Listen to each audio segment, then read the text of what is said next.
میں نے اپنے صحافتی کیریئر میں سن 2002 سے لے کے سن 2017 تک بہت سا دہشت گردی کا مواد کور کیا ہے۔ بہت سارے علاقوں میں حقیقی دہشت گردی کو قریب سے دیکھا ہے۔ ہم نے یہ بھی دیکھا ہے کہ ریاست جب مصمم ارادہ کر لیتی ہے تو پھر دہشت گردوں کی کیسے نہیں چلتی، ان سے زمین کیسے چھڑوائی جاتی ہے، ان کا قلع کما کیسے کیا جاتا ہے، اور جب ریاست اور حکومت مکمل طور پر حالات سے ناآشنائی اختیار کرتی ہے تو اس کے بھیانک نتائج کیا نکلتے ہیں۔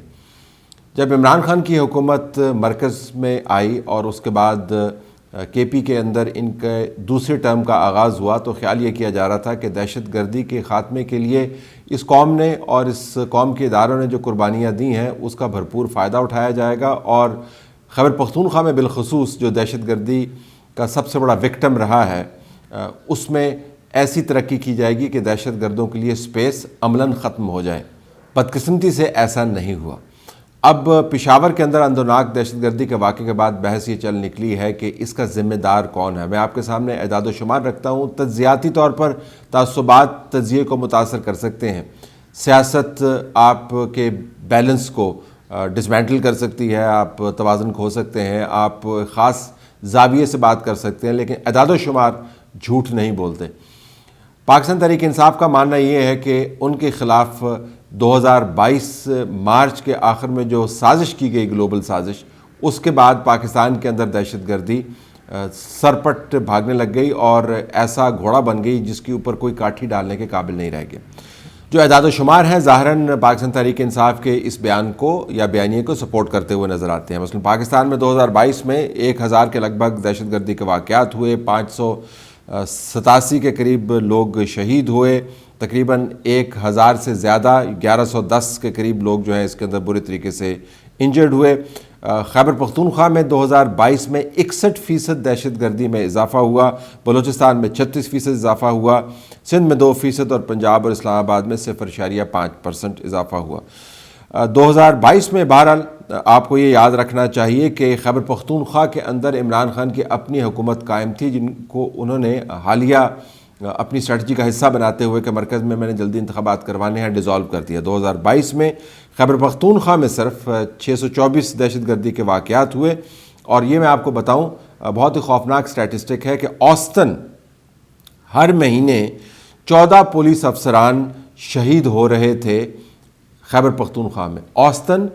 14 پولیس افسران یا ممبران شہید ہو رہے تھے خیبر پختونخوا کے اندر، یعنی ہر دوسرے روز ایک پولیس والا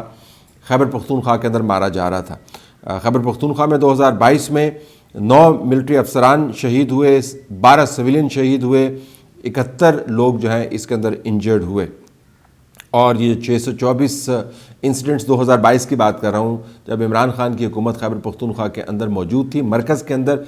پہلے 3 مہینے کے بعد وہ موجود نہیں تھے اور ایک تعطل آیا ہوا تھا اور سیاسی طور پر بہت گھمسان کرن پڑ رہا تھا۔ جو 624 انسیڈنٹس کے پی میں ہوئے 2022 میں، اس میں سے 14 سوئسائڈ اٹیکس تھے۔ تو آپ یہ ایک آرگومنٹ بلڈ کر سکتے ہیں کہ عمران خان ٹھیک ہی کہہ رہے ہیں کہ ٹھیک ہے خیبر پختونخوا میں ان کی حکومت تھی، مرکز میں ان کی حکومت کو نکال دیا گیا اور اس کے بعد دہشت گردی جو ہے اس کے اوپر سے ڈھکن اتر گیا اور وہ ہر طرف پھیلنے لگ گئی۔ لیکن دہشت گردی کوئی بجلی کا بٹن نہیں ہے کہ آج آپ نے فلاں حکومت کے ہاتھوں اس کو سوئچ آن کروا دیا تو دہشت گردی شروع ہو گئی، فلاں حکومت کے ہاتھوں آپ نے اس کو سوئچ آف کروا دیا تو دہشت گردی ختم ہو گئی۔ آپ کو 2022 کے انسیڈنٹس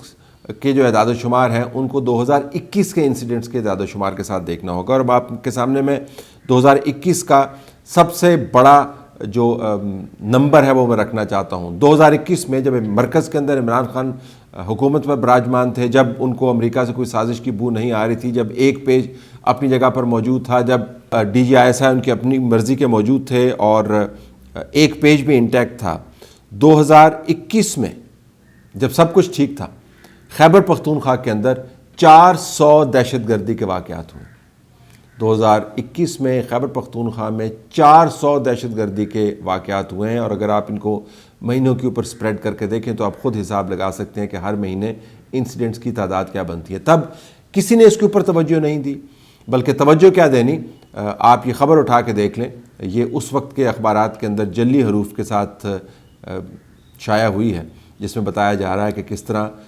کالعدم تنظیم کے 100 ممبران کو اچھی نیت کے ساتھ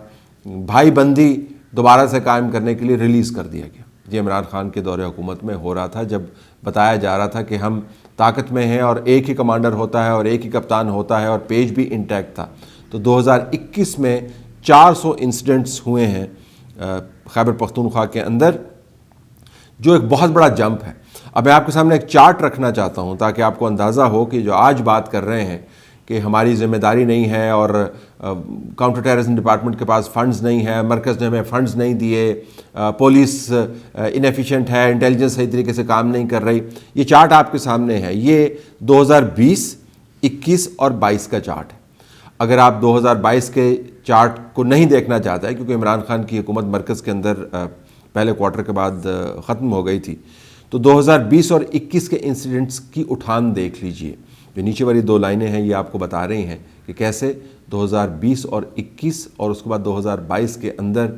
دہشت گردی کی اٹھان کیا تھی۔ تو اگر 400 انسیڈنٹس 2021 میں کے پی میں ہوئے تو ظاہر ہے 2022 میں 624 ہی ہونے تھے، انہیں انکریز ہی ہونا تھا، کیونکہ ٹریجیکٹری آپ کو بتا رہی تھی۔ یہ وہ اعداد و شمار ہیں جو ریاست کے اپنے مرتب شدہ اعداد و شمار ہیں، یہ وہ اعداد و شمار ہیں جو سیاست کے اوپر حاوی ہیں، جو تجزیوں کے اوپر حاوی ہیں، جو آپ کو بتا رہے ہیں کہ پاکستان کے اندر اتنی قربانیوں کے بعد ہم نے جو علاقے واگزار کروائے تھے، اتنی قربانیوں کے بعد اور اتنی مصیبت کے بعد لاکھوں لوگوں کو ہم نے گھروں سے نکال کر ڈسپلیس کیا اور ہم نے آپریشنز کو کمپلیٹ کیا، اور اس کے بعد